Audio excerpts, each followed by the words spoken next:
नमस्कार विद्यार्थी मित्रांनो, मी ईश्वरी हडकर हडकर टीचर चॅनलवर परत एकदा आपलं अगदी मनापासून स्वागत करते। तर आज आपण इंग्लिश ग्रामरचं लेक्चर नंबर 11 पाहणार आहोत। डिग्रीमध्ये 3 टाइप्स असतात हे आपल्याला माहिती आहे। लहानपणापासून आपण बघतोय की पॉझिटिव्ह डिग्री, कंपॅरेटिव्ह डिग्री आणि सुपरलेटिव्ह डिग्री अशा 3 टाइप्स असतात। आणि कशा प्रकारे डिग्री चेंज होतात, सपोज मी एक उदाहरण घेतलं तर ओल्ड ही झाली पॉझिटिव्ह डिग्री, कंपॅरेटिव्हमध्ये त्याचं काय होतं ओल्डर, आणि सुपरलेटिव्हमध्ये त्याचं काय होतं तर ओल्डेस्ट। म्हणजे ER लागतो शक्यतो तुमचा कंपॅरेटिव्हमध्ये आणि EST लागतो तुम्हाला सुपरलेटिव्हमध्ये। पण काही वेळा पॉझिटिव्हचं कंपॅरेटिव्ह चेंज होताना मोर आणि सुपरलेटिव्हमध्ये चेंज होताना मोस्ट पण लागतं। म्हणजे जसं की ब्युटिफुल घेतलं पॉझिटिव्हमध्ये तर कंपॅरेटिव्हमध्ये त्याचं मोर ब्युटिफुल होतं आणि सुपरलेटिव्हमध्ये त्याचं मोस्ट ब्युटिफुल होतं। तर काही वेळा एकदम वेगळ्या प्रकारे पण चेंजेस होतात। एक्झाम्पल जर आपण घ्यायचं झालं तर पॉझिटिव्हमध्ये गुड घेतलं तर कंपॅरेटिव्हमध्ये त्याचं बेटर होतं आणि सुपरलेटिव्हमध्ये त्याचे बेस्ट होतं। अशा सगळ्या प्रकारे तुम्हाला पॉझिटिव्ह, कंपॅरेटिव्ह आणि सुपरलेटिव्ह प्रत्येक ॲडजेक्टिव्ह कसं चेंज होतं ते मात्र माहिती पाहिजे, मग डिग्री चेंज करणं इझी आहे। आपण आता बघूया पॉझिटिव्ह डिग्रीचे जे 3 वेगवेगळे टाईप्स पडतात ते कुठले आहेत। पहिला टाईप बघूया। पॉझिटिव्ह डिग्रीमध्ये आपल्याला पॉझिटिव्ह डिग्रीमध्ये काय लागतं, ॲडजेक्टिव्हचा फर्स्ट फॉर्म लागतो। म्हणजेच जे आता आपण सांगितलं तसंच ओल्ड हा फर्स्ट फॉर्म झाला, नंतर ब्युटिफुल हा फर्स्ट फॉर्म झाला आणि त्याच्यानंतर गुड हा फर्स्ट फॉर्म झाला। जो फर्स्ट फॉर्म असतो तो आपण पॉझिटिव्ह डिग्रीसाठी वापरतो आणि तो ॲज आणि ॲज ह्याच्यामध्ये आपण ठेवतो, जसं की as good, as beautiful, as अशा प्रकारे। आता डिग्री म्हणजे काय असतं तर कंपॅरिझन करणं असतं। मग डिग्रीमध्ये जे 3 टाईप्स असतात त्यामध्ये कंपॅरिझन कोणाकोणामध्ये असू शकतं तर एक तर दोघांमध्येच असू शकतं, 2 वस्तूंमध्ये किंवा 2 पर्सन्समध्ये।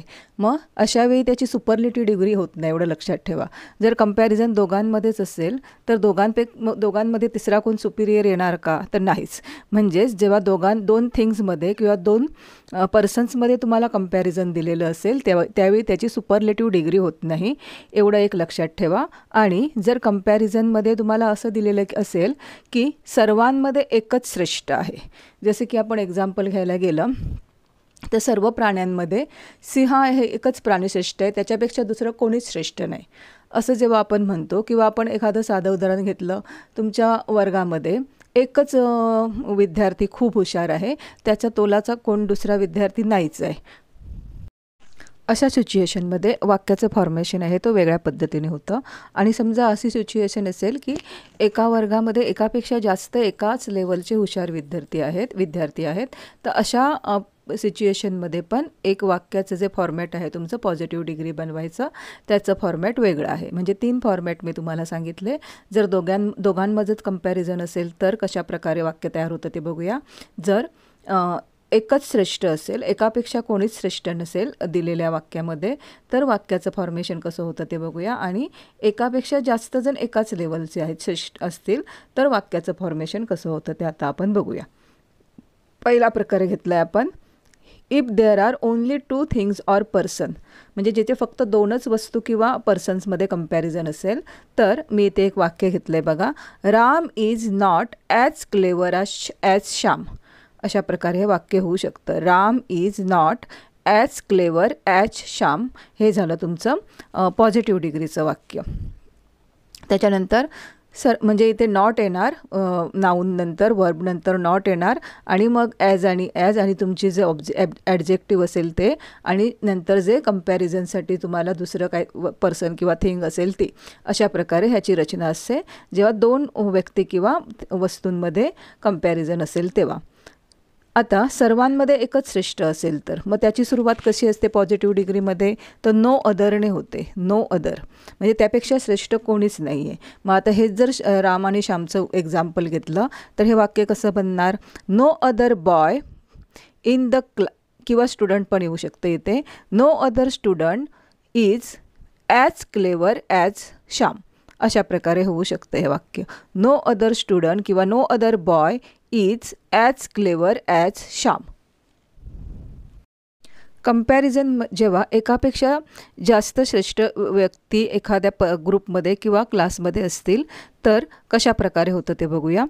मग ते नो अदरने नाही सुरुवात होणार, आता व्हेरी फ्यूने सुरुवात होणार. इथे पॉझिटिव्ह डिग्रीमध्ये very few students in the class are as clever as Shyam. म्हणजे श्यामसारखे अजूनही थोडे स्टुडंट आहेत त्या क्लासमध्ये जे काय आहेत, क्लेवर आहेत. अशा प्रकारे very few as adjective as अशा प्रकारे ह्याची रचना असते. म्हणजे आपण पॉझिटिव्ह डिग्रीचे कुठले कुठले 3 प्रकार बघितले. जेव्हा दोघांमध्येच कंपॅरिझन असतं तेव्हा पहिलं तुमचा सब्जेक्ट येतो, व्हर्ब, आणि नंतर तुम्हाला नॉट लिहून मग ॲज ॲडजेक्टिव्ह ॲज आणि मग तुमचा ऑब्जेक्ट येतो. अशा प्रकारे वाक्य बघितलेलं आपण.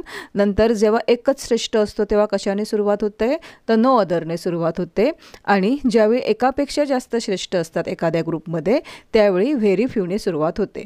एवढं लक्षात ठेवा तुम्ही. आता बघूया आपण कंपॅरेटिव्ह डिग्रीचे 3 प्रकार कसे पडतात ते.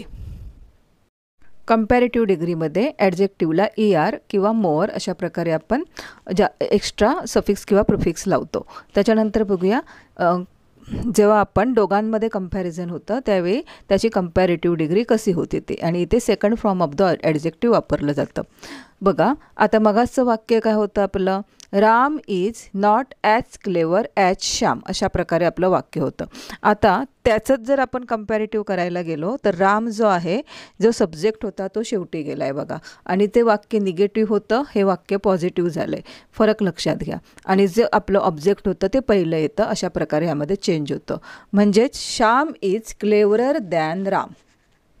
वाक्याचा अर्थ बदलला का? अजिबात बदलला नाही आहे. फक्त काय झालं आहे, आपण त्याची डिग्री चेंज केली आहे क्लेवरचे क्लेवरर करून. मग पहिल्या वाक्यामध्ये काय होतं, Ram is not as clever as Shyam. म्हणजेच काय, Shyam is cleverer than Ram.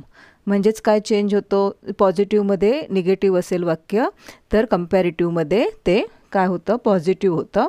आणि जो सब्जेक्ट असेल तो ऑब्जेक्टला जातो आणि ऑब्जेक्ट असेल ते सब्जेक्टला येतं. अशा प्रकारे जेव्हा दोघांमध्येच कंपॅरिझन असेल त्यावेळी वाक्यामध्ये फरक होतो. तुम्ही ही दोन्ही वाक्य एकत्र लिहा म्हणजे तुमचा फरक लक्षात येईल. आधी पॉझिटिव्ह डिग्रीचं वाक्य लिहा, Ram is not as clever as Shyam, आणि त्याचं आपण कंपॅरेटिव्ह डिग्री काय केली आहे, Shyam is cleverer than Ram. म्हणजे तुम्हाला दोघांमधला फरक लक्षात येईल. आता दुसरा कुठला प्रकार बघितला आहे आपण, जर सर्वांमध्ये एक ग्रुप आहे, एखादा प्राण्यांचा असू दे, कोणाचाही असू दे, व्यक्तींचा असू दे, एक ग्रुप आहे ज्याच्यामध्ये एकच श्रेष्ठ असेल तर ते कसं वाक्य केलेलं मगाशी आपण, तर नो अदरने केलेलं. त्यापेक्षा दुसरं श्रेष्ठ कोणीच नाही. मग तेच वाक्य कंपॅरेटिव्ह डिग्रीमध्ये कसं चेंज होतं ते बघा. The Shyam is cleverer than any other student. No अदरचं जे वाक्य असेल पॉझिटिव्ह डिग्रीमध्ये तर ते कंपॅरेटिव्ह डिग्रीमध्ये होताना एकतर second form of the adjective वापरायचं आपण, ER लावला येते क्लेवरला, आणि दॅन एनी अदर हा क्ल्यू लक्षात ठेवा. Than any other. Shyam is cleverer than any other students. म्हणजेच सगळ्या स्टुडंट्समध्ये श्याम हा क्लेवर मुलगा आहे. हे वाक्याचा अर्थ आपला अजिबात चेंज झालेला नाही आहे. म्हणजेच ER किंवा जे काही मोअर वगैरे आहे प्लस दॅन एनी अदर हा त्याचा फॉर्मॅट आहे, लक्षात ठेवा. जर पॉझिटिव्ह डिग्रीमध्ये नो अदर असेल तर कंपॅरेटिव्ह डिग्रीमध्ये दॅन एनी अदरने वाक्य चेंज होतं. आणि एकापेक्षा जास्त आहेत एकाच ग्रुपमध्ये, ते सारख्या लेवलचे श्रेष्ठ असतील तर ते वाक्य कसं बदलतं बघा. Shyam is cleverer than most other students in the class. Shyam is cleverer than most other student. म्हणजे मोस्ट अदर स्टुडंट आहेत, श्याम एवढेच क्लेवर. अशा प्रकारे म्हणजेच ॲडजेक्टिव्ह प्लस मोस्ट अदर लागतं. जेव्हा तुम्हाला वाक्य कशामध्ये दिलेलं असेल, पॉझिटिव्ह डिग्रीमध्ये व्हेरी फ्यूमध्ये असेल तर मोस्ट क्लेवरने ते वाक्य चेंज होतं. कुठल्या डिग्रीमध्ये, कंपॅरेटिव्ह डिग्रीमध्ये.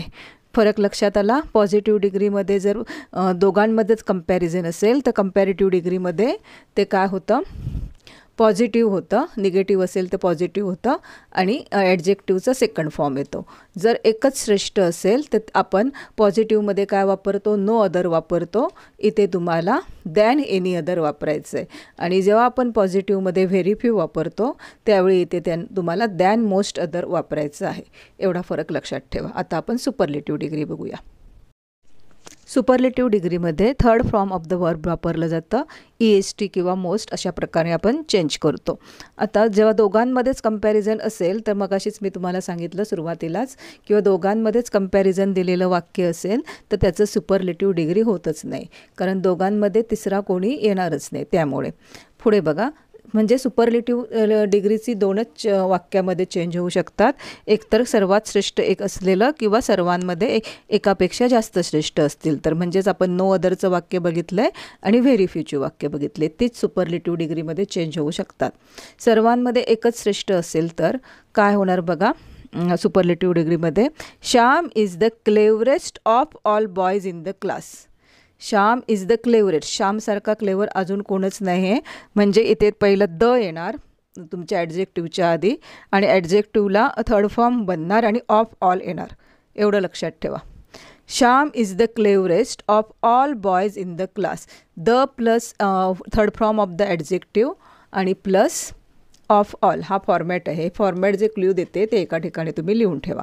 तिसरा प्रकार कुठला आहे, एकापेक्षा जास्त श्रेष्ठ असतील, एकाच सारखे जर श्रेष्ठ असतील तर ते कसं चेंज करायचं. म्हणजे आपण जे व्हेरी फ्यूचं वाक्य बघितलं आहे ते. म्हणजे ह्या ठिकाणी कशी सिच्युएशन आहे की श्यामसारखे इतरही आहेत जे क्लेवर आहेत. मग वाक्याचा अर्थ न बदलता सुपरलेटिव्ह डिग्रीमध्ये कसं चेंज होणार ते. Shyam is one of the cleverest boy in the class. One of the इथे हा आहे येणार तुम्हाला आणि नंतर third form of the adjective. Shyam is one of the cleverest boy in the class. अशा प्रकारे आपण एकाच वाक्याचे 3 वेगवेगळे डिग्रीमध्ये कसे चेंज होतात ते बघितलं. आता आपण हे जे मी आता तुम्हाला इथे 3 ग्रुप देणार आहे. ग्रुप ए, ग्रुप बी आणि ग्रुप सी. ही जर तुम्ही तिन्ही ग्रुपची वाक्य सगळी पाठ करून ठेवलात तर तुम्हाला एक्झामला कुठल्याही प्रकारचं वाक्य आलं तर तुम्ही ते त्या पद्धतीने चेंज करू शकता. त्यामुळे ही जी एकूण 8 वाक्य असणार ती तुम्ही पाठच करा, जेणेकरून कोणत्याही प्रकारचं वाक्य आलं तर कशी चेंज करतात हे तुमच्या लक्षात येईल. म्हणजे फॉर्म्युला पण लक्षात ठेवायची तुम्हाला इथे गरज लागणार नाही. ग्रुप एमध्ये काय बघितलेलं आपण, जर दोघांमध्येच कंपॅरिझन असेल तर वाक्य कशा प्रकारे 2 डिग्रीमध्ये चेंज होतं ते ह्या दोन्ही डिग्रीज मी इथे एकत्र घेतल्यात. पॉझिटिव्ह डिग्री आणि कंपॅरेटिव्ह डिग्री होते, त्याची सुपरलेटिव्ह डिग्री होत नाही. मग ह्याला मी ग्रुप ए म्हटलं आहे, ज्यावेळी दोघांमध्येच कंपॅरिझन होतं. वाक्य काय घेतलं आहे मी, Pune is not as big as Mumbai. ही कुठली डिग्री आहे, ॲज आहे म्हणजे पॉझिटिव्ह डिग्री आहे. आणि ह्याचं आपण कंपॅरेटिव्ह डिग्रीमध्ये काय करतो, हे निगेटिव्ह असतं ते पॉझिटिव्ह होतं आणि हे जे ऑब्जेक्ट आहे ते पहिलं येतं. म्हणजेच Mumbai is bigger than Pune. ह्याचं आपण कंपॅरेटिव्ह डिग्रीमध्ये बिगचं बिगर केलं आहे. Mumbai is bigger than Pune. अशा प्रकारे हा एक ग्रुप लक्षात ठेवा. Positive degree Pune is not as big as Mumbai. Comparative degree Mumbai is bigger than Pune. इथे आपण वाक्याचा अर्थ न बदलता पॉझिटिव्ह डिग्रीचं वाक्य कंपॅरेटिव्ह डिग्रीमध्ये केलेलं आहे. ग्रुप बीमध्ये एखाद्या ग्रुपमध्ये एकच श्रेष्ठ असेल, एकापेक्षा कोणीही श्रेष्ठ नाही आहे. अशा प्रकारची तिन्ही वाक्य आपण एकत्र घेतली आहेत, पॉझिटिव्ह, कंपॅरेटिव्ह आणि सुपरलेटिव्ह डिग्रीचा. हा एक दुसरा ग्रुप पाठ करून ठेवा. त्यामध्ये पॉझिटिव्ह डिग्रीमध्ये वाक्य कशाने सुरुवात होतं आहे, जर एकापेक्षा श्रेष्ठ कोणी नसेल तर नो अदरने सुरुवात होते. No other animal is as big as elephant. हे झालं तुमचं पॉझिटिव्हचं सेंटेन्स. तेच कंपॅरेटिव्हमध्ये कसं होणार, the elephant is bigger than any other animal. Bigger than any other हा झाला ह्याचा clue. Elephant is bigger than any other animal. वाक्याचा अर्थ अजिबात बदलला नाही आहे, फक्त आपण पॉझिटिव्हची कंपॅरेटिव्ह डिग्री केली आहे. आणि त्याची सुपरलेटिव्ह कशी होणार ती बघा, the elephant is biggest of all animal. काय आलं, third form of the adjective आणि ऑफ ऑल. म्हणजेच इथे काय आहे, नो अदर प्लस ॲज ॲडजेक्टिव्हचा फर्स्ट फॉर्म प्लस ॲज पॉझिटिव्हमध्ये. कंपॅरेटिव्हमध्ये second form of the adjective than any other आणि सुपरलेटिव्हमध्ये third form of the adjective of all. हे क्ल्यू लक्षात ठेवा. No other animal is as big as elephant, positive degree. The elephant is bigger than any other animal, comparative degree. The elephant is biggest of all animal, superlative degree. वाक्याचा अर्थ change न होता आपण तिन्ही डिग्रीमध्ये हे वाक्य चेंज केलं. हे एक वाक्य लर्न करून ठेवा. म्हणजेच नो अदरचं वाक्य आलं तर ते कंपॅरेटिव्हमध्ये कसं करायचं, सुपरलेटिव्हमध्ये कसं करायचं, किंवा सुपरलेटिव्हचं आलं तर कंपॅरेटिव्ह पॉझिटिव्हमध्ये कसं करायचं हे तुम्हाला लगेच लक्षात येईल. तिसरा जो प्रकार आहे तो एका ग्रुपमध्ये एका लेवलचे बरेच जण जर एकासारख्या श्रेष्ठ लेवलचे असतील तर एकाच लेवलचे असतील तर आपण पॉझिटिव्हमध्ये कसं करतो ते व्हेरी फ्यूने त्याची सुरुवात करतो. आता इथे उदाहरण घेतलं आहे बघा मी. Very few king in Maharashtra were as great as Shivaji Maharaj. म्हणजे शिवाजी महाराजांसारखे अजूनही थोडेफार आपल्या महाराष्ट्रामध्ये ग्रेट किंग होते. हे झालं पॉझिटिव्ह डिग्री व्हेरी फ्यूने केलेला. आता ह्याचाच अर्थ न बदलता कंपॅरेटिव्हमध्ये कसं केलं आहे बघा. Shivaji Maharaj was greater than most other king in Maharashtra. इथे एनी अदर नाही येणार, मोस्ट अदर म्हणजे शिवाजी महाराजांसारखे पण अजूनही किंग आहेत महाराष्ट्रामध्ये जे ग्रेट लेवलचे आहेत. म्हणजे वाक्याचा अर्थ न चेंज करता आपण कंपॅरेटिव्ह केलं. काय केलं आपण, second form of the adjective वापरलं आणि त्याच्या पुढे दॅन मोस्ट अदर वापरलं. इथे फक्त लक्षात ठेवा, इथे प्युरलच वापरायचं अदर नंतर. किंग्स म्हणजे त्याच्यासारखे राजा. इथे शिवाजी महाराज एकटेच आहेत म्हणजे त्याचं सिंग्युलर फॉर्म येणार आणि त्याच्यानंतर शेवटी त्याचा प्युरल फॉर्म येणार. आणि सुपरलेटिव्ह डिग्रीमध्ये हेच वाक्य कसं चेंज होणार बघा.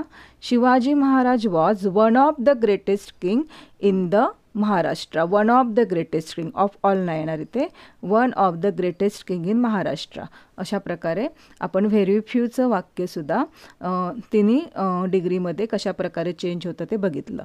व्हेरी फ्यूचं वाक्य कंपॅरेटिव्हमध्ये असताना दॅन मोस्ट अदर होतं आणि सुपरलेटिव्हमध्ये होताना वन ऑफ द अशा प्रकारे आपण चेंज करतो. म्हणजे ही जर तुम्ही 8 वाक्य लर्न केलात तर म्हणजे ग्रुप जे तुम्हाला 3 दिलेत त्याप्रमाणे, तर तुम्हाला एक्झामला कुठल्याही प्रकारची डिग्री चेंज करायला आली तरी तुम्ही अगदी व्यवस्थित करू शकता. आता आपण त्याची काही एक्झाम्पल्स बघूया जे एक्झामला येऊ शकतात त्या प्रकारे. प्रश्न कशा प्रकारे विचारतात बघा. Change the degree of comparison. कंपॅरिझनमध्ये आपल्याला डिग्री चेंज करायची आहे. It was the best. Best म्हणजे काय झालं, ही कुठली डिग्री झाली तर सुपरलेटिव्ह डिग्री झाली आणि ती आपल्याला इथे त्याने कंपॅरेटिव्ह आणि पॉझिटिव्ह दोन्हीमध्ये चेंज करून दाखवली आहे. पण तुम्हाला एकच विचारतात, चेंज इन कंपॅरेटिव्ह किंवा change in positive. It was the best birthday present I ever got. आता बेस्टचं पॉझिटिव्ह डिग्री काय होते तर गुड आणि कंपॅरेटिव्ह डिग्रीमध्ये काय होतं तर बेटर. आणि it was the best birthday present I ever got. Best म्हणजे हे जे बड्डे प्रेझेंट आहे ते ह्याच्यापेक्षा कुठलंच मला बड्डे प्रेझेंट आहे ते ह्याच्यापेक्षा छान मिळालेलं नाही आहे. म्हणजे हा कुठला ग्रुप आहे आपला, ए बी की सी, तर हे सी ग्रुपचं वाक्य आहे. मग त्याचं पॉझिटिव्ह डिग्री होताना कशाने सुरुवात होणार, नो अदरने होणार. हे बी ग्रुपचं वाक्य आहे, सॉरी ह्याच्यापेक्षा श्रेष्ठ काहीच नाही आहे ना, म्हणजे हे बी ग्रुपचं आपलं वाक्य आहे. मग कसं चेंज पॉझिटिव्ह डिग्रीमध्ये होणार त्याचं, तर नो अदरने होणार. No other present I ever got was as good as, इथे ॲज येणार, as good as this one. अशा प्रकारे आपण चेंज करू शकतो. किंवा कंपॅरेटिव्ह डिग्रीमध्ये सांगितलं तर काय होतं, दॅन एनी अदर होतं म्हणून सांगितलं ना मी तुम्हाला. It was better than any other birthday gift I ever got. म्हणजे अशा प्रकारे आपण त्या फॉर्म्युलाप्रमाणे ग्रुप बी प्रमाणे हे वाक्य चेंज केले. आता इथे एक वाक्य घेतले बघा. My house is stronger than yours. Comparative करायचं आहे. मग काय करायचं, युअर हाऊस इज हे कंपॅरेटिव्ह वाक्य आहे, स्ट्रॉंगर आहे म्हणजे ER लावला आहे म्हणजे, आणि पॉझिटिव्ह करताना तिथे आपण नॉट वापरतो कारण कंपॅरिझन दोघांमध्येच आहे, माय हाऊस अँड युअर हाऊसमध्ये. मग your house is not as strong as my house असं पॉझिटिव्ह होणार. तसंच अजून एक वाक्य दिले त्याच प्रकारचं. Akbar was kinder than Aurangzeb. हे झालं ER आहे म्हणजे कंपॅरेटिव्ह डिग्रीचं वाक्य. मग ते दोघांमध्येच कंपॅरिझन आहे म्हणजे काय होणार, Aurangzeb was not as kind as Akbar असं याची आपण पॉझिटिव्ह डिग्री करणार. 2 व्यक्ती किंवा वस्तूंमध्ये तुलना असेल तेव्हा त्याची फक्त कंपॅरेटिव्ह किंवा पॉझिटिव्ह डिग्री होऊ शकते, सुपरलेटिव्ह डिग्री होत नाही. अशा प्रकारे आपण वाक्य चेंज करायची आहेत. अजून एक वाक्य बघूया आपण. His bag is one of the most precious things. His bag is one of the most precious things अशा प्रकारचं आहे. मोस्ट प्रेशियस हे काय झालं, सुपरलेटिव्ह डिग्री आणि त्याचं कंपॅरेटिव्ह डिग्री करायचं आहे. मग काय करणार, वन ऑफ द मोस्ट आहे म्हणजे ह्याच्यासारख्या इतरही आहेत. मग व्हेरी फ्यूने होणार त्याची positive degree. Very few things are as precious as his bag. अशा प्रकारे ही डिग्री चेंज होणार. अशा प्रकारे आपण इंग्लिश ग्रामर लेक्चर नंबर 11मध्ये डिग्री संदर्भात व्यवस्थित सगळी माहिती घेतलेली आहे. तुम्ही जे मी तुम्हाला फॉर्मॅट सांगितलं आहे ते नोट करून घ्या आणि ते लर्न करा, किंवा मी जे तुम्हाला ग्रुप बनवून दिलेत, ग्रुप ए, ग्रुप बी आणि ग्रुप सी, ती वाक्य लर्न करा. म्हणजे एक्झामला कुठल्याही प्रकारची डिग्री आली तर तुम्ही त्याचं फॉर्मेशन इतर डिग्रीमध्ये करू शकता. तर आशा करते की हे लेक्चरही तुम्हाला व्यवस्थित कळलं असेल आणि आता डिग्रीज तुम्हाला कठीण जाणार नाहीत. त्यामुळे व्यवस्थित रिव्हिजन करून हे व्यवस्थित लर्न करा. फॉर्मॅट दिलेत ते, आणि चॅनलला सबस्क्राईब करायला मात्र विसरू नका. नोटिफिकेशन बेल ऑन करून ठेवा. शेअर करा जास्तीत जास्त विद्यार्थ्यांना, जेणेकरून त्यांनाही या लेक्चरचा फायदा होईल. आणि कमेंट करा तुम्हाला लेक्चर कसं वाटतंय ते, आणि नेहमीप्रमाणे रिव्हिजन मात्र करतच राहा. धन्यवाद.